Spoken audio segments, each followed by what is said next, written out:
Welcome back, McGinn. It's Mr. Lohn. We are jumping into our next read aloud. Hope everyone's doing great. Hope everyone still has some sort of book that they're enjoying as our year winds down. We're going to read a book today that's by Janet Stevens and Susan Stevens Grummel. It is called The Jackalope, and I hope you enjoy it. Away we go.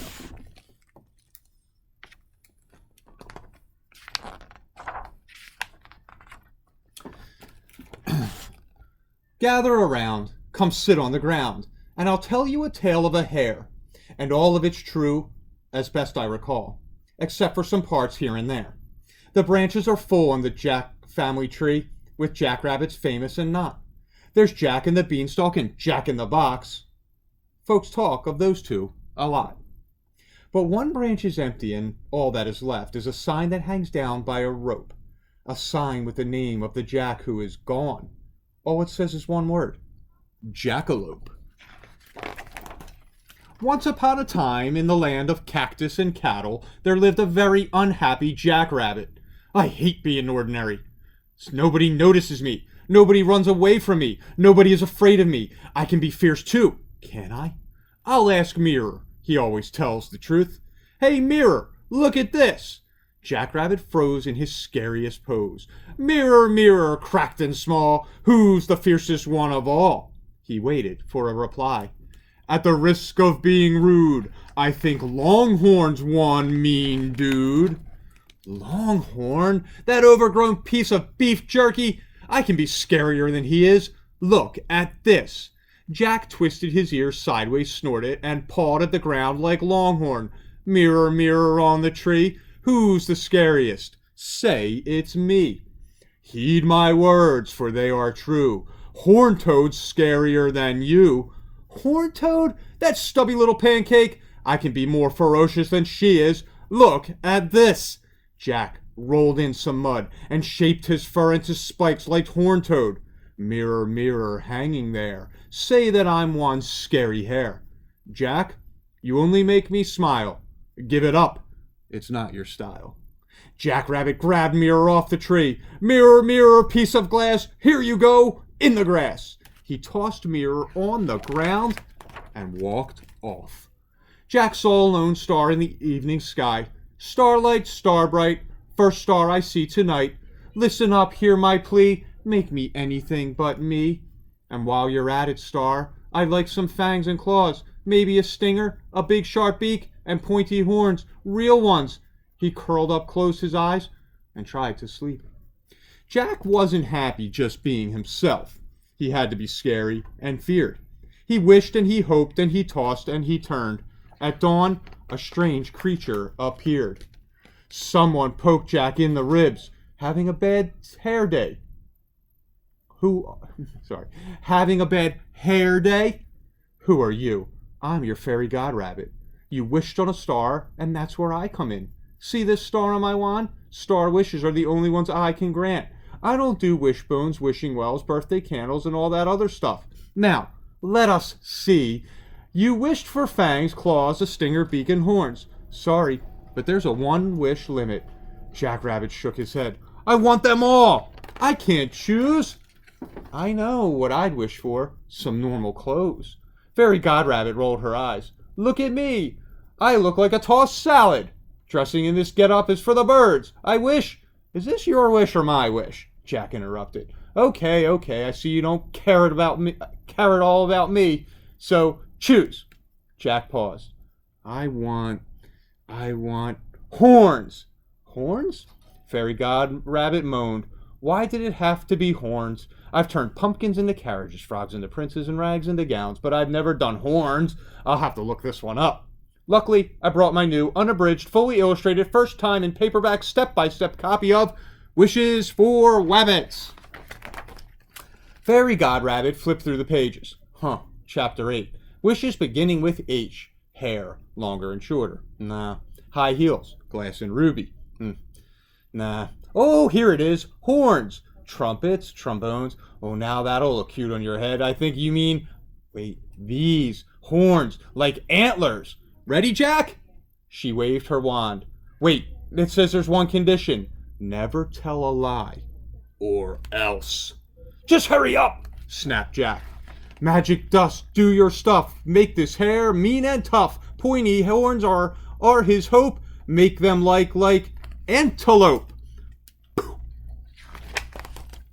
When the magic dust had settled, there stood Jackrabbit with horns like an antelope. You just might call him a jackalope.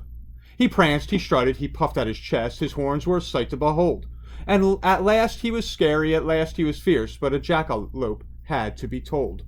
Mirror, mirror on the ground, who's the scariest one around? There was no reply. Who needs that silly old mirror anyway? I know I'm the scariest one of all. Jackalope left Mirror in the grass and headed down the path to find Hummingbird. Hey, Hummingbird, look at me! Jackalope froze in his scariest pose. Jack, where did you get those horns? They're mine, and I've always had them, Jackalope boasted. Excuse me, everyone. Sorry. Excuse me. Zip! Jumping jackrabbits! Those horns grew right before my very own eyes! Hummingbird zoomed away and almost flew smack dab into Squirrel. Hey, Squirrel, look at me! Jackalope froze in his scariest pose. Jack, where did you get those horns?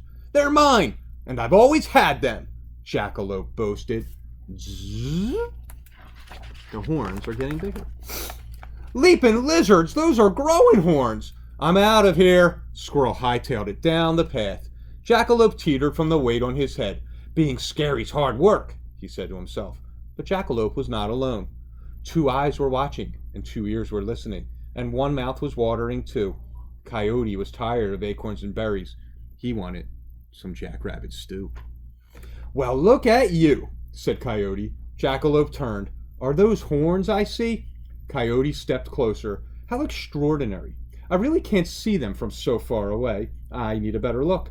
He stepped even closer. Well, I'll be. Can I touch them? He reached out and jumped at Jackalope. The chasing began, and the 2 of them ran up and down, in and out, all around.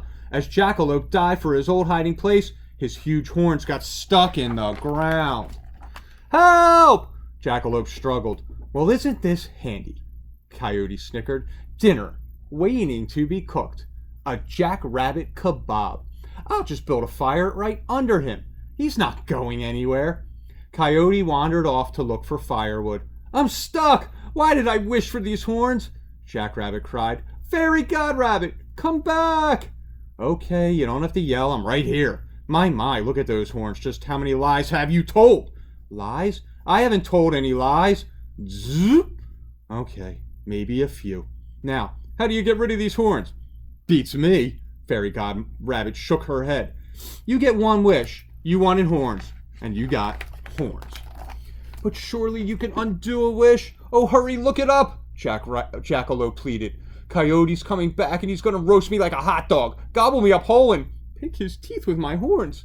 Well, now that's a problem. Fairy Godrabbit opened her manual. Here it is. Chapter 27, Undoing Wishes. Number 1, you can't. Number 2, if you think you can, see number 1. Oh dear, tough luck. But maybe I can move the horns, transplant them. I'll give it a try. Magic dust, rescue hare, put these horns over. There is a nice piece of kindling for my fire. Coyote grabbed the wand from Fairy Godrabbit. Magic dust sprinkled all over her, and poof! The horns disappeared from Jackalope's head. He hopped up and dashed out of sight. But where do you think those horns reappeared? On Fairy Godrabbit? That's right. Jack kept running. He bolted up a hill and jumped into a hollow tree. Coyote shrugged. Hare today, gone tomorrow. He turned and eyed Fairy Godrabbit. Dinner ran off. But here's dessert. She glared. You butternut come any closer, or I'll squash you. Yeah, right, laughed Coyote. I'm gonna toast you like a marshmallow. He grabbed her by the horns, stuck her in the ground, and went to find more wood. Someone help me, yelled Fairy Godrabbit. Prince Charming? Knight in shining armor? Ex-Jackalope? I know you're out there. I could use your help. Please. Way down deep in that dark hollow tree, Jack heard her cries of distress. Should he go save Fairy Godrabbit now, or should he stay put? Oh, what a mess. Jack thought fast. I gotta go back. He struggled out of the tree. His fur was covered with sticky sap. She helped me, and now she needs me. Hold on, Fairy Godrabbit. I'm coming to the rescue. He dashed downhill, then tripped, rolled, bounced, and rolled some more. Everything in his path stuck. Leaves, twigs, weeds, dirt, cactus. The farther Jack rolled, the bigger he got. Meanwhile, Coyote lit a fire under Fairy Godrabbit. Rustle, rustle. What's that? Coyote wondered. Who's there? He looked around. Hey, Coyote, look at me. Coyote turned, gasped, then burst out laughing. A giant bush rabbit? That's the funniest thing I've ever seen. He laughed so hard he hee-hawed like a donkey and snorted like a pig. His laugh became a howl, and he howled so hard he tumbled right downhill into the stream. Coyote was still howling as he floated away. Jack pulled Fairy Godrabbit out of the ground and stamped out the fire. Ah, Jack, I knew you'd turn up. How brave. You really are my knight in shining stuff. Fairy Godrabbit picked up a charred stick. My wand! It's burned to a crisp. No more magic dust. No more wishes. And I'm stuck with these horns forever. You could decorate them with ornaments, Jack chuckled. Wait a minute. Somewhere in this mess there might be some magic dust left on me. On me too, cried Fairy Godrabbit. They shook and twisted, turned and danced. Stuff flew everywhere. Leaves, twigs, weeds, dirt, cactus, vegetables, magic dust. Quick, make a wish, said Jack. Fairy Godrabbit took a deep breath.